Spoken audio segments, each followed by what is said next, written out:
Good morning student. तो आज हम डिस्कस करेंगे साउंड के बारे में, लाउडनेस एंड पिच के बारे में। लाउडनेस मीन्स वो साउंड कितना तेज है, पिच मीन्स वो साउंड कितना पतली है। तो उसको हम आज डिस्कस करेंगे। तो किसी भी लाउडनेस ऑफ द साउंड आज हम इस पैराग्राफ से डिस्कस करेंगे। Loudness of sound is proportional to the squares of amplitudes of the vibration producing the sound. Loudness is proportional, जितना लाउडनेस इज प्रोपोर्शनल में जितना उस साउंड का एम्पलीट्यूड ज्यादा होगा उस साउंड का लाउडनेस भी ज्यादा होगा। जितना एम्पलीट्यूड ज्यादा होगा उतना साउंड का लाउडनेस भी ज्यादा होगा। Loudness of sound is proportional to the squares of amplitude of vibration producing the sound. For example, if the amplitude become twice, अगर किसी साउंड का एम्पलीट्यूड ट्वाइस है, 2 है, तो the loudness increases by 4 factor. उस साउंड का जो loudness होगा, जो तेज होगा, वो 4 गुना बढ़ेगा। The loudness is expressed in a unit, call it डिसिबल। Unit में हम उसको मेजर करते हैं लाउडनेस को, जिसे हम क्या कहते हैं, डिसिबल कहते हैं। The following table give some idea of the loudness of sound coming from various source. जो नीचे दिया है टेबल, वो हमें कुछ साउंड के लाउडनेस के बारे में कुछ आइडिया देते हैं। नॉर्मल ब्रीथिंग में 10 डिसिबल का होता है, लाउडनेस होता है। सॉफ्ट वेस्पर में 30 डिसिबल लाउडनेस होता है। नॉर्मल कन्वर्सेशन जो हम करते हैं एक दूसरे के साथ, उसमें 60 डिसिबल लाउडनेस होता है। बिजी ट्रैफिक में 70 डिसिबल लाउडनेस होता है। एवरेज फैक्ट्री में 80 डिसिबल का होता है, लाउडनेस होता है। तो above 80 decibel the noise become physically painful. जब किसी चीज का लाउडनेस 80 डेसिबल से आगे जाता है तो वो आवाज हमारे लिए क्या होता है, पेनफुल होता है। वो हमें सुनने में तकलीफ होता है। The loudness of sound depends on it amplitude.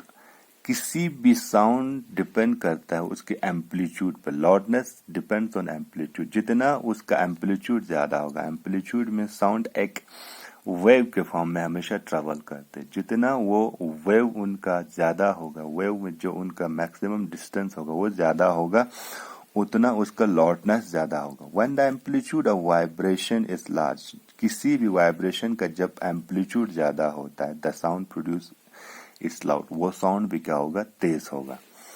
When the amplitude is small, the sound produce is feasible. जब किसी वाइब्रेशन का एम्पलीट्यूड कम होगा, डिस्टेंस कम होगा, तो वो साउंड बहुत कमजोर होगा। जब हम किसी बेबी और एक एडल्ट के साउंड को कंपेयर करते हैं तो बहुत डिफरेंस होता है।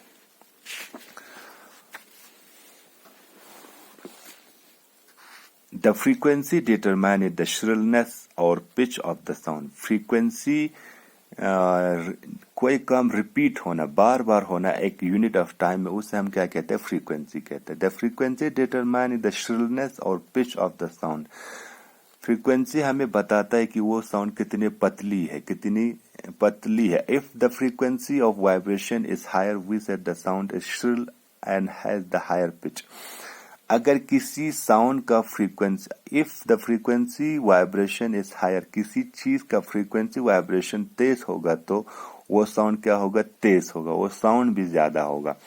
If the frequency vibration is lower, frequency vibration अगर किसी साउंड का लो होगा, वी से the sound has the lower pitch, वो साउंड हमें सुनने में भी कम लगेगा, मतलब उसका जो तेज होगा वो कम होगा। For example, A drum vibrated with low frequency.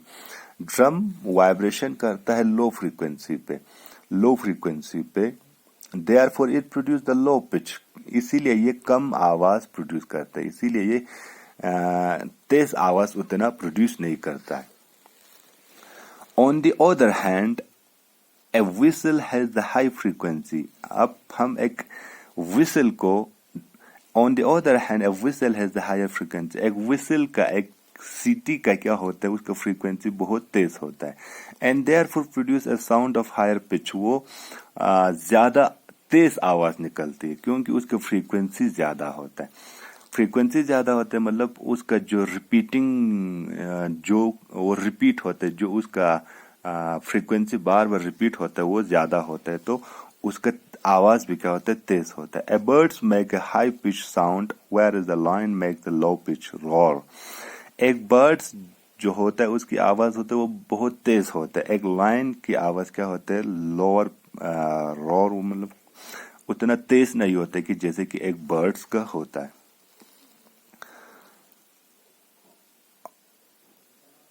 However, the roar of the lion is very loud, while the sound of the bird is quite feeble.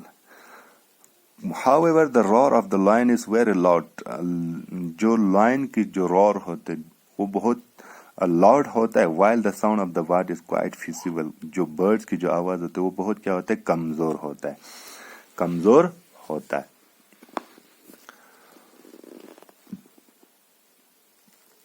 अब हम डिस्कस करेंगे ऑडिबल्स एंड इनऑडिबल साउंड्स। वो कौन सी आवाज जो हमारे लिए ऑडिबल होते हैं, जो हम सुन पाता है, और वो कौन सी आवाज है जो हमारे लिए इनऑडिबल होते हैं, जो हम सुन नहीं पाते।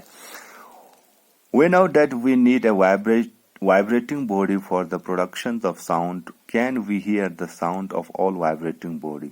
The fact is that the sounds of frequency less than 20 vibration per second hertz cannot be detected by human's ear. The fact that the sound of frequency less than 20 vibration per second hertz can be detected by human's ear. वो आवाज इंसान के कानों से detect नहीं होता है, हमें सुनाई नहीं देता है कि जब वो 20 हर्ट्ज से नीचे जाता है तो वो हमें सुनाई नहीं देता है। Such sounds are called inaudible. इस तरह के साउंड को हम क्या कहते हैं, inaudible sound कहते हैं। On the other side, sounds of frequency higher than 20,000 vibration per second are also not audible to humans ear. जब भी किसी भी साउंड का फ्रीक्वेंसी 20,000 के ऊपर जाता है पर सेकंड, तो वो साउंड भी हमारे कानों के लिए सुन नहीं पाते, वो साउंड भी हम और not audible to humans ear. Thus for humans ear the range of audible frequency is roughly from, तो इंसानों में ऑडिबल साउंड का रेंज होता है 20 to 20,000 hertz. Some animals can hear the sounds of frequency higher than 20,000. कुछ animals ऐसे होते हैं जो 20,000 हर्ट्ज से भी ज्यादा साउंड सुन पाते हैं। Dogs have this ability, dog में ये एबिलिटी होता है। The police use the high frequency whistle which dog can hear but human can't. Police ऐसे फ्रीक्वेंसी वाले विसल को यूज करता है जो डॉग सुन पाते हैं मगर ह्यूमन कैन नॉट, ह्यूमन वो नहीं सुन पाते। तो the ultrasound equipments familiar to us for investigation and tracking many medical problem, जो अल्ट्रासाउंड हम इस्तेमाल करते हैं उसमें भी जो फ्रीक्वेंसी वो भी होता है 20,000 हर्ट्ज से ज्यादा होते हैं, मतलब ये साउंड भी हम इंसान अपने कानों से सुन नहीं पाता है। तो इसी तरह से जो हमारा आज का टॉपिक है वो कंप्लीट होता है, आगे का कल डिस्कस करेंगे। Thank you.